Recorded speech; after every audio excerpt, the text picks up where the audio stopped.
ये जो जेलें हैं, आप तो जेलों में जाते भी रहे, जेलों के वज़ीर भी रहे, आज भी कहा जा रहा है कि कुछ ख़वातीन के साथ अंदर बदसलूकी, वो क्या लगता है कि जेलों के अंदर ये मुमकिन है सब कुछ?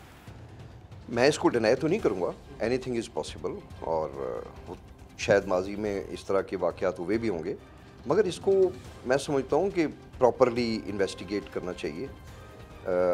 मैं समझता हूँ कि जो उस खातून की जिस जमात से वो बस्तगी है, उनके लोगों को अलाउ करें, वो जाके उनसे मिलें और इस चीज़ का इन्वेस्टिगेट करें।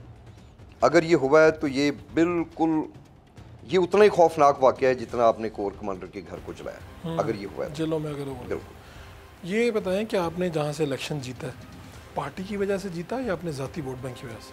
नहीं, मैं ये तो नहीं कहूँगा, बिल्कुल आपको पार्टी की सपोर्ट होती है, वोट होता है, और आपको पार्टी सपोर्ट करे तो फ़ायदा होता है, और इंडिपेंडेंट कैंडिडेट से और स्पेशली जिस जमात की पॉपुलैरिटी हो आवाम में, तो ऑब्वियसली आपको फ़ायदा होता है। ये तो कोई भी तो आपको लगता है कि दोनों फैक्टर्स ने मिल के आपको जिताया? बिल्कुल। तो जब आपने पार्टी छोड़ने का फैसला किया, आपके भाई, आपके लोग आपके डेरे पर मौजूद होंगे, तो वहाँ पर तो लोग बिल्कुल वहाँ से चले गए होंगे कि हम तो पाकिस्तान तहरीक इंसाफ की वजह से इनके साथ। नहीं, ऐसी बात नहीं है। क्या हुआ? मैंने आपको एक चीज़ पहले जिक्र की है जी, कि जब 1970 में पीपल्स पार्टी का फ्लड था तो मेरे वालिद साहब आज़ाद जीते थे।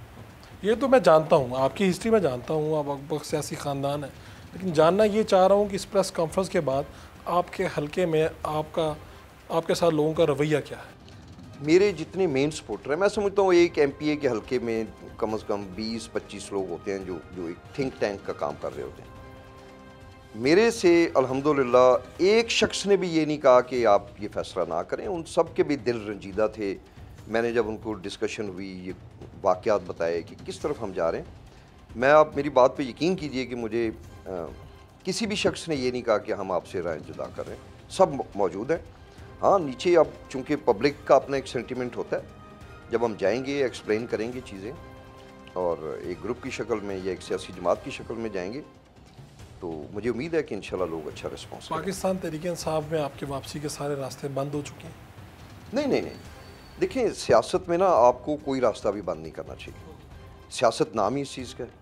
अगर हम कल को देखते हैं कि हमारी सोच ठीक है, हम ठीक रास्ते पे चल रहे हैं, मैंने आपसे पहले अर्ज़ किया है कि जो हमारे लिए सबसे बड़ा सवालिया निशान है वो ये कि हम पीडीएम में नहीं जाना चाहते। ठीक। हमने जो पिछले 5-10 साल सियासत की है वो हमने उनकी करप्शन के अगेंस्ट की है, उनके साथ हम कैसे जा सकते हैं? तहरीक इंसाफ के साथ थे, कल को कोई इसमें चेंज होती हैं चीज़ें तो वाई नॉट। शाह महमूद कुरैशी, जहांगीर तरीन, फवाद चौधरी, इन लोगों में से इनमें से कौन सा आपको बेहतर आदमी लगता है जो किसी भी सियासी नई पार्टी की क़यादत कर सकता है? मैं समझता हूँ तीनों मुनासिब आदमी हैं, कोई ऐसी बात नहीं है, और अच्छे हैं। जैसा होना चाहिए एक लीडर को कि आप चीज़ों को सोचें, फिर उनके ऊपर एग्जीक्यूशन करें, और तीनों ठीक है। मुझे तो कोई, मैं इनमें से किसी को ज़्यादा आप किसको उस काबिल समझते हैं? आपने काम किया ना, सबसे इंटरेक्शन रहा आपका? मेरा नहीं रहा इनमें से किसी के साथ भी नहीं? फवाद चौधरी साहब के साथ भी? हाँ नहीं, फवाद चौधरी अच्छा है, मेरे उनके साथ बड़ा पुराना तल्लक है, भाइयों की तरह। तो बाकी मेरा ख्याल है कि शाह महमूद कुरैशी साहब हैं या खटक साहब हैं, दोनों ही ठीक है। तो आप प्रेस कॉन्फ्रेंस करने इस्लामाबाद पहुंचे, तो लाहौर से प्रेस कॉन्फ्रेंस करना क्यों नहीं मुनासिब समझा? ये करीब भी पड़ता, आपका घर भी? नहीं, हम थे इस्लामाबाद में। अच्छा। हम सारे दोस्त जो हैं हम उस वक्त थे इस्लामाबाद में। तो वहाँ पे पहले आप लोगों ने बैठक की होगी आपस में, बड़ा सोचा होगा कि इस पार्टी को कैसे छोड़ें। बिल्कुल। ये कोई और रास्ता नहीं बचा प्रेस कॉन्फ्रेंस के अलावा? नहीं, और क्या रास्ता था इसमें? कोई खुदा न खास्ता हमने किसी खौफ के तहत या जो है किसी की तरगीबात में आके, ये हमारा एक सोच थी कि बस इस वाक़े के बाद हम इस पार्टी में नहीं रह सकते, ये एक सोच थी, और वो सबकी सोच एक जैसी थी। और जितने आपके साथ लोग हैं ये दोबारा अपने हलकों से जीतने की पोजीशन में? इंशाल्लाह दे आर ऑल इलेक्टेबल्स हैं अल्हम्दुलिल्लाह। इनमें से एक जैसे तैमूर भट्टी साहब हैं, ये पिछली दफ़ा भी इनके साथ ज़्यादती हुई, इन्होंने 2014 में तहरीक इंसाफ का ज़िमनी इलेक्शन लड़ा, इनको तो टिकट 50,000 वोट मिल लिया। हाँ जी। जब 18 का टाइम आया तो, और ये धरने और क्या वो जो एक पूरा सिस्टम होता है वो भी किया। 18 में जब टाइम आया तो उनको टिकट नहीं दिया। अब आप देखें उसके बाद ये आज़ाद जीते, आज़ाद जीत के ये हमारे साथ आए।